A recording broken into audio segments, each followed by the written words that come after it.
Assalamualaikum warahmatullahi wabarakatuh. Bismillahirrahmanirrahim. Alhamdulillahirabbil alamin wa bihi nasta'in ala umuri dunya waddin. Wassalatu wassalamu ala asyrafil anbiya wal mursalin wa ala alihi wa sahbihi wa man sara ala nahjihi bi ihsanin ila yaumiddin wa ba'd. Allahumma salli wa sallim wa barik wa an'im ala nabiyyina Muhammadin wa ala alihi wa sahbihi ajma'in.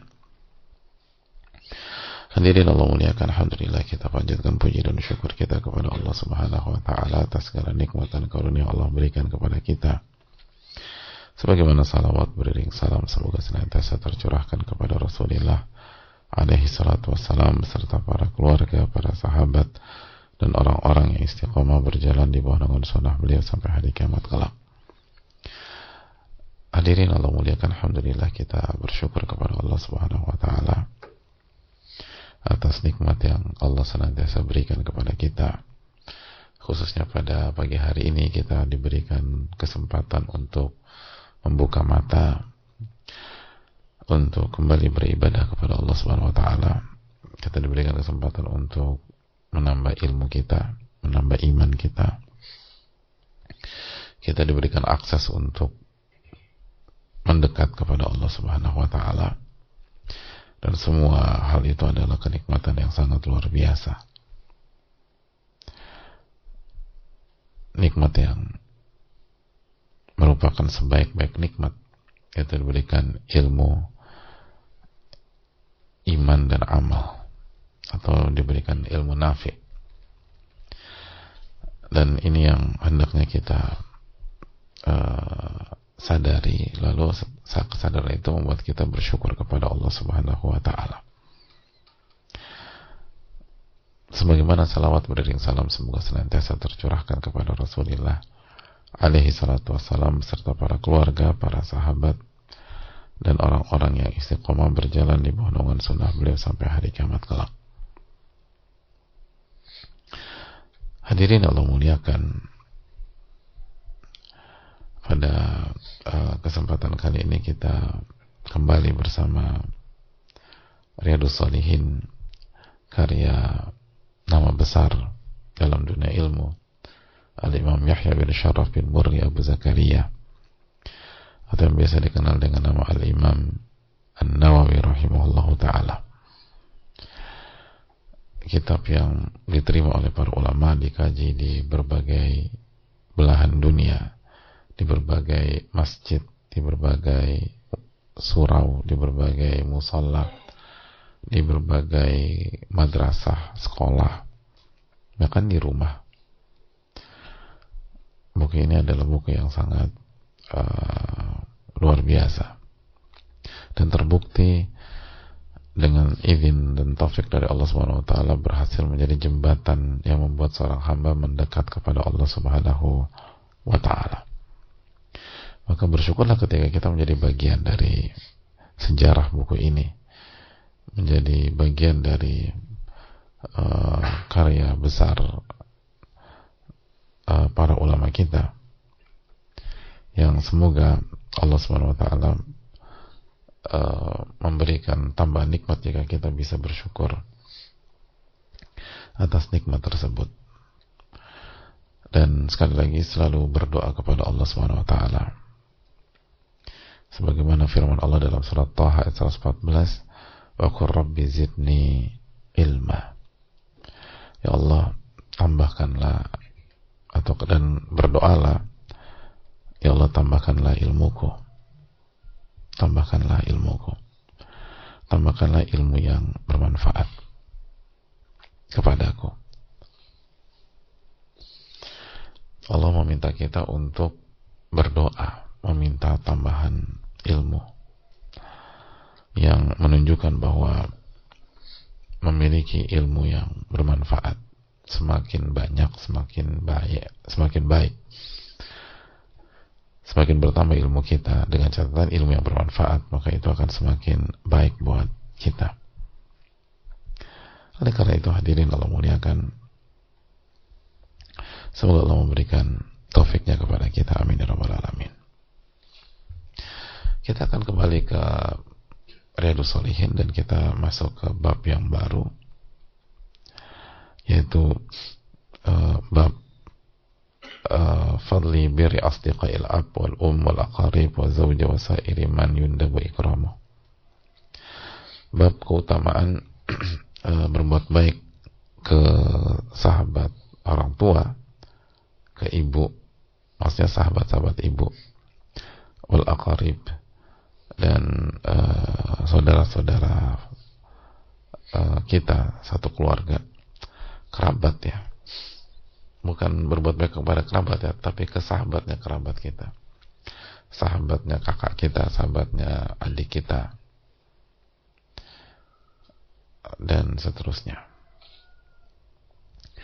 Dan wazauja, dan sahabat istri kita, wasair man yundabu ikramuh, dan semua orang yang disunahkan untuk dimuliakan.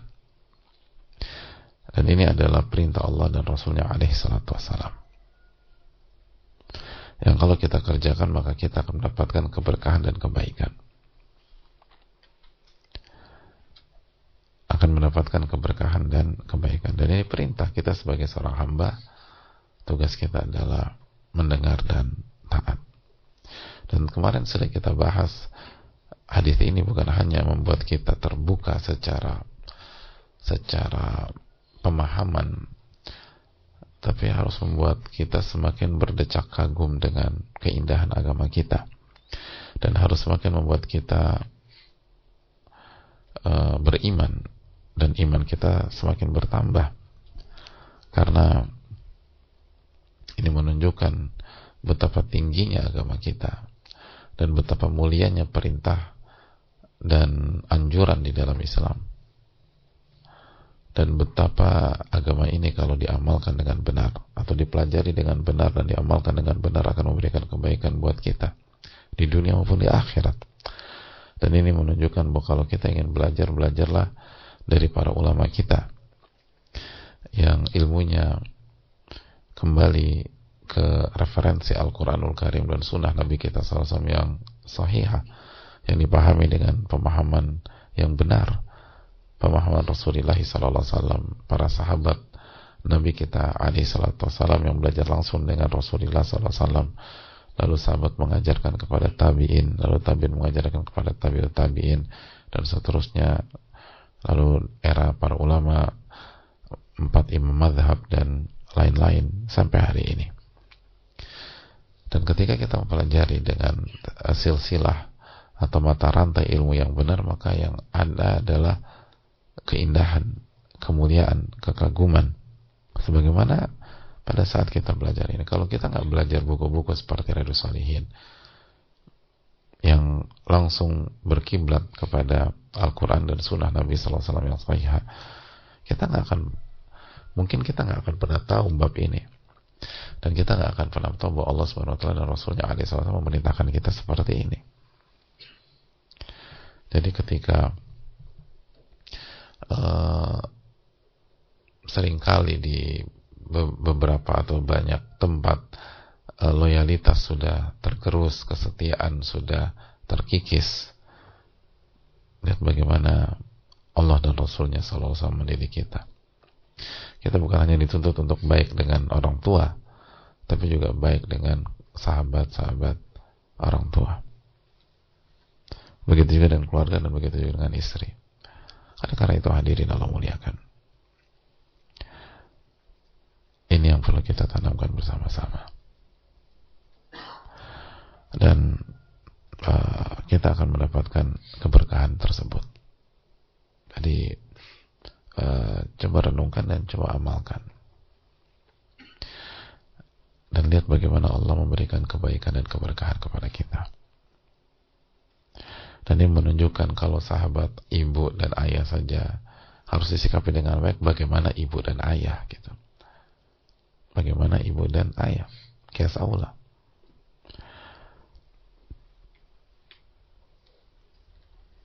Kalau sahabat kakak atau adik kita harus disikapi dengan baik, lalu bagaimana dengan kakak dan adik kita? Kalau sahabat istri saja harus disikapi dengan baik, lalu bagaimana dengan istri kita? dan begitu seterusnya. Jadi ini arahnya tuh luas, hadirin. Makanya Imam Nawawi rahimahullah memasukkan ini setelah bab berbakti kepada orang tua dan setelah bab larangan durhaka kepada orang tua. Jadi setelah bab berbakti kepada orang, silaturahim, lalu durhaka kepada orang tua, lalu masuk ke bab ini. Ini menunjukkan kalau sahabatnya saja disikapi dengan baik, apalagi orangnya.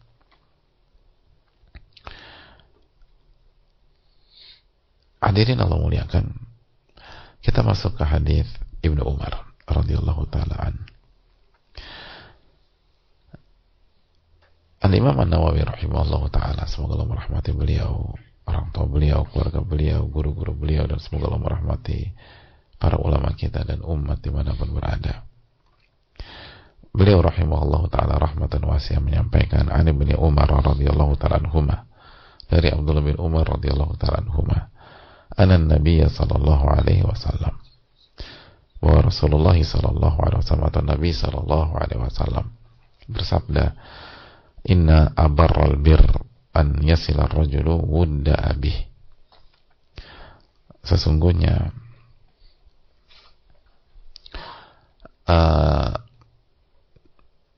abarral bir, kebajikan yang terbaik, sesungguhnya kebaikan yang terbaik, kebaikan yang terbaik, abarral bir an yasila rajulu wudda abih, seseorang menyambung hubungan baik dengan orang yang dicintai oleh ayahnya. Inna abarral bir an yasila rajulu wudda abi. Sesungguhnya abarral bir, kebaikan yang terbaik, adalah seseorang menyambung hubungan baik dengan orang yang dicintai oleh ayahnya.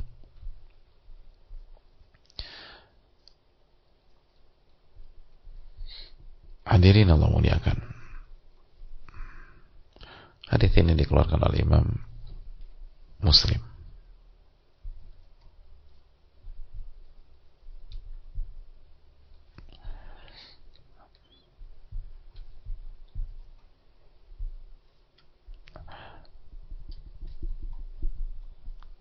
Hadirin yang semoga Allah berikan kita ilmu nafi. Lalu Imam Nawawi rahimahullah ta'ala membawakan sebuah kisah,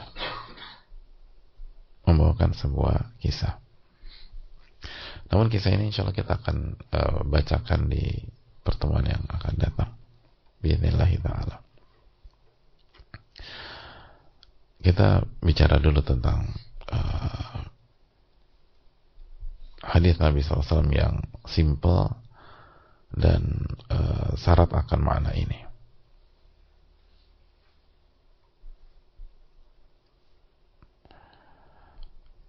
Pelajaran yang bisa kita petik dari hadis ini adalah bahwa ini kembali menunjukkan keindahan agama kita. Keindahan agama kita. Makanya kata para ulama, wa min azamatil Islam, dan diantara kemuliaan agama Islam, da'watuhu ila kulli ashkalil bir. Islam itu senantiasa mengajak ke berbagai macam bentuk kebaikan. Ma'a jami'il muslimin, bersama seluruh kaum muslimin. Hatta annahu ja'ala minal bir bal min abarrihi, sampai-sampai dalam Islam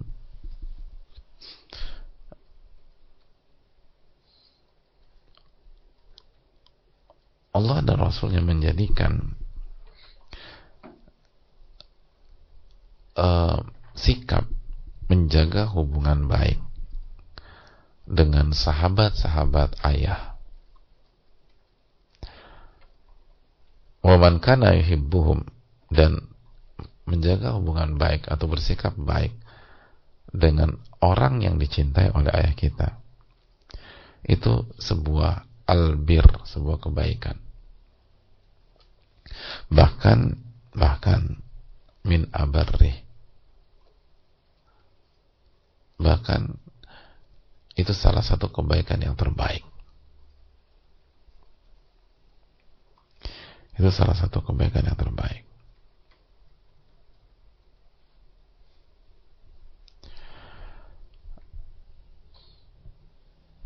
Itu hal yang sangat luar biasa. Jadi bukan hanya sama ayah, tapi juga sama sahabat beliau dan orang yang dicintai oleh beliau.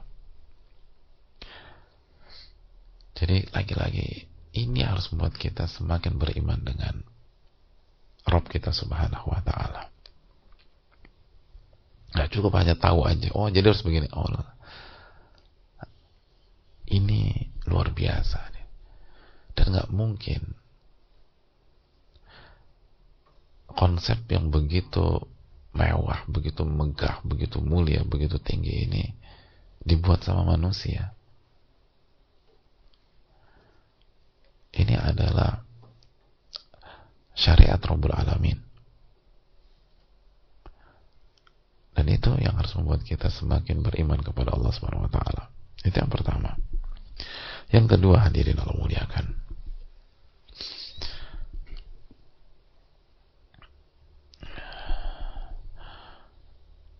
hadis ini dijadikan dalil oleh para ulama sebagai dasar berbuat baik kepada sahabat ibu dan orang yang ibu sayangi. Karena kita tahu bersama-sama, dan ini sudah kita bahas, ketika Nabi SAW menyebutkan ayah, maka otomatis ibu ada dalam pesan tersebut. Bahkan seringkali lebih tinggi, karena Nabi SAW ditanya, siapakah sosok yang paling berhak mendapatkan sikap baikku dalam bergaul? Ummuka, kata Nabi, ibumu. Lalu siapa ya Rasul? Ummuka, ibumu. Lalu siapa Rasulullah SAW? Ibumu, ummuka. Lalu bapakmu, lalu ayahmu. Jadi kalau ayah dapat keutamaan ini, ya apalagi ibu. Karena kata Nabi SAW, ibu itu yang paling baik. Ibu terbaik. Kalau Anda setia dengan ayah Anda, maka ibu adalah sosok yang disebutkan Nabi SAW 3 kali ketika ditanya siapa yang paling berhak mendapatkan kebaikanku. Maka ini bukan hanya untuk ayah saja, tapi juga ini untuk sahabat ibu dan orang yang ibu kita sayangi.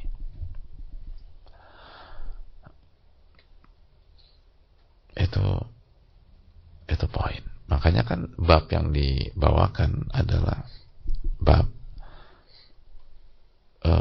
keutamaan berbuat baik kepada sahabat orang tua, ayah dan ibu.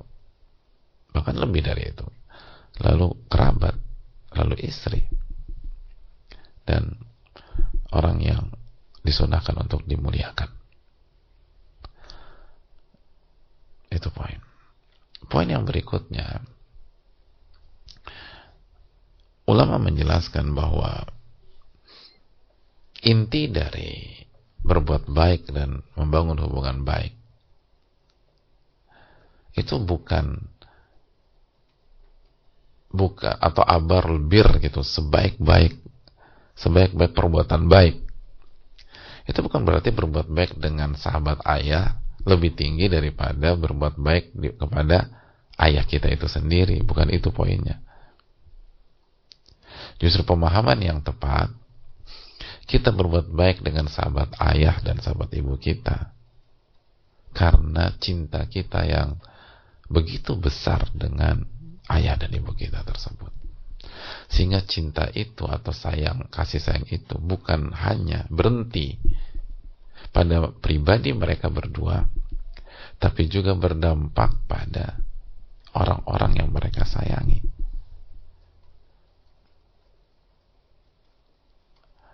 Sehingga alasan kita sayang sama sahabat ayah dan ibu kita adalah karena kita mencintai Allah Subhanahu wa taala. Lalu Rasulullah SAW, Allah dan Rasulnya memerintahkan ini, lalu kesetiaan kita kepada ayah dan ibu kita.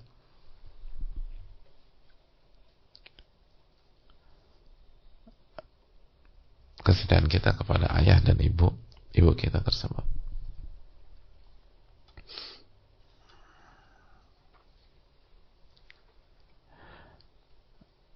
Sebaliknya, ketika seseorang anak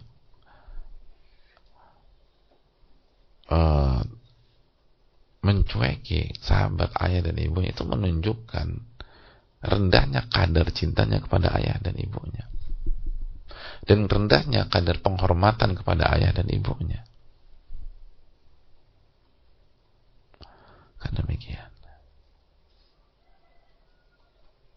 karena itu adalah cara berpikir ilmiah.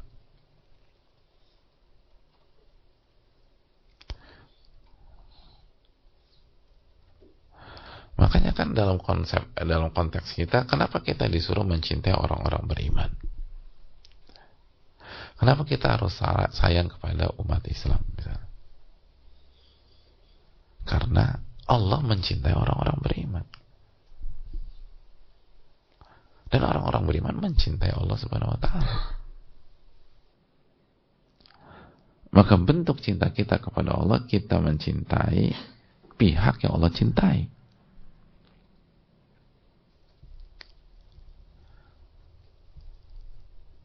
Intinya apakah kepada bukan? Intinya kembali kepada Allah Tabaraka wa taala. Kenapa kita diminta mencintai Ahlul Bait dan sahabat Rasulullah sallallahu alaihi wasallam? Ahlul Bait itu keluarga dan sahabat Nabi sallallahu alaihi wasallam. Karena Allah mencintai mereka, karena Allah mencintai mereka. Lalu Rasulullah SAW mencintai mereka. Hidup tuh demikian. Jadi kehidupan sosial itu dibangun dengan kerangka demikian, dengan pondasi demikian.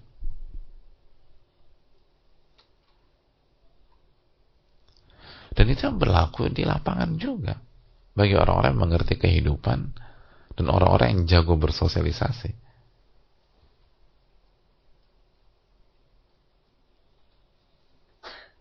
Kan begitu.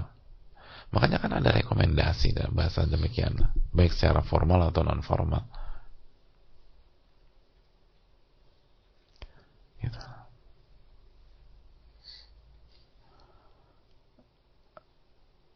Kalau kita adalah sahabat seorang CEO di sebuah perusahaan, gitu, lalu kita masuk ke perusahaannya, lalu semua orang tuh ngeliat kita jalan sama bos mereka, lalu bosnya ketawa sama kita, hangat sama kita, terus benar-benar sebuah kebersamaan yang erat, yang hangat, yang sopan, yang santun dan berkelas. Kira-kira selama kita di kantornya tersebut ada yang berani suara keras sama kita nggak? Nggak ada. Semua hormat. Gitu. Mana ada.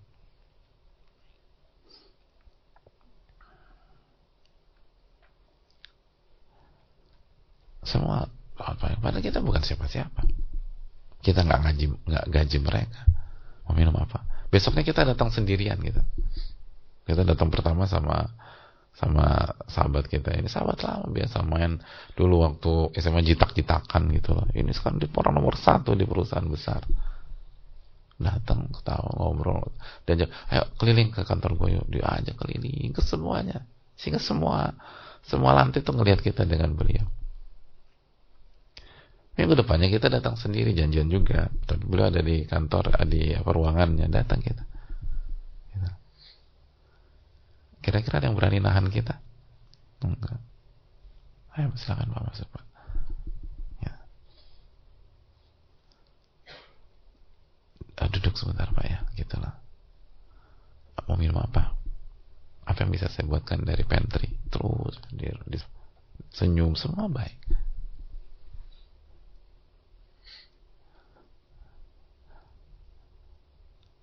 Kenapa mereka baik sama kita? Kita gaji mereka? Bukan.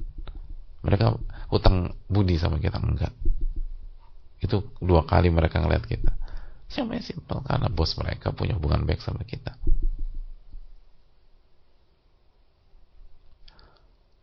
Ini hadirin Allah muliakan, ini adalah kerangka berpikir ilmiah. Dan ini kita kembali mundur sejenak ya. Lihat, bayangkan agama kita itu selaras dengan konsep dan akal sehat manusia. Gitu. Nggak kontradiksi. Gitu.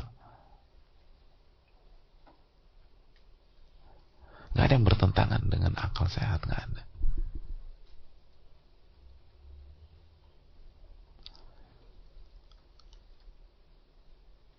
Semua selaras gitu loh. Karena yang menciptakannya satu. Allah subhanahu, karena Rabbnya satu subhanahu wa ta'ala. Karena Al-Quran adalah firman Allah subhanahu wa ta'ala. Karena sunnah itu adalah apa yang dibawa oleh nabinya Allah subhanahu wa ta'ala. Satu. Yang dibawa Nabi Allah sallallahu alaihi wasallam. Sallallahu alaihi wasallam. Jadi sama ininya. Jadi ini apa intinya itu? Kalau dalam konteks horizontal ya, ke ayah dan ibu kita itu. Makanya sebaliknya, misalnya kita sukses gitu loh. Lalu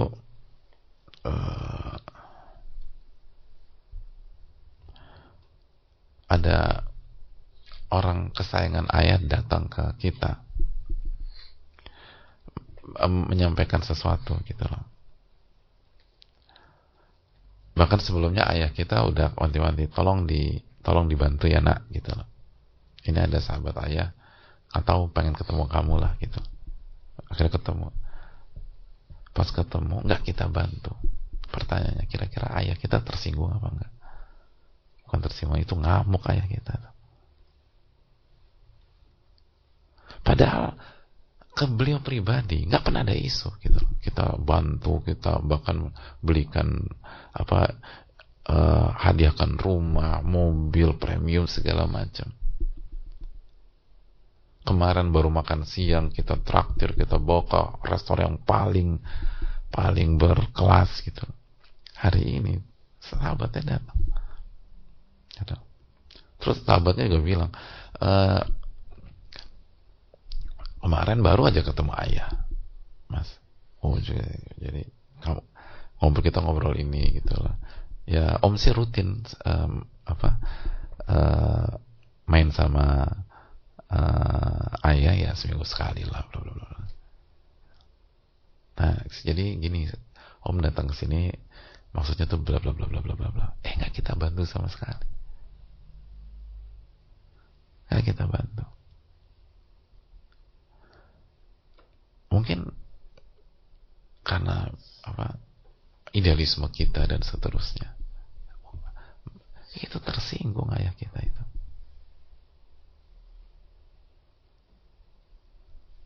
Karena ini bukan tentang si om, ini tentang nama yang dibawa. Itu poin. Kan demikian hadirin sekalian. Allah Ta'ala. Ya sama kembali kan. Kalau kita CEO di atau kita punya itu perusahaan lah gitu. Dan semua orang kita, karyawan kita, staf kita tahu siapa sahabat kita. Suatu hari sahabat kita datang dan nggak dikasih masuk sama orang kita. Dan kita nggak tahu, nggak dikasih masuk, di-cut gitu. Besoknya bilang, kemarin lo kok nggak datang ke kantor, biasanya lo datang. Ya, gue udah datang tapi gue nggak boleh masuk. Hah, nggak boleh masuk?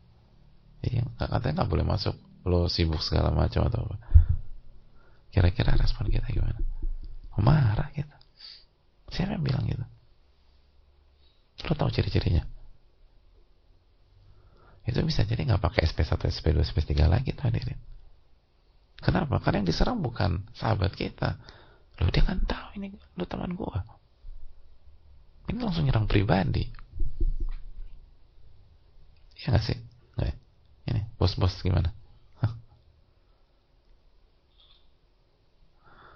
Bos di bidangnya masing-masing. Paling nggak bos di rumah tangga lah. Jadi hadirin Allah muliakan, ini sangat-sangat selaras dengan sebuah konsep berpikir ilmiah. Dan ini disampaikan Nabi kita alaihi salatu wassalam. Disampaikan Nabi kita alaihi salatu wassalam.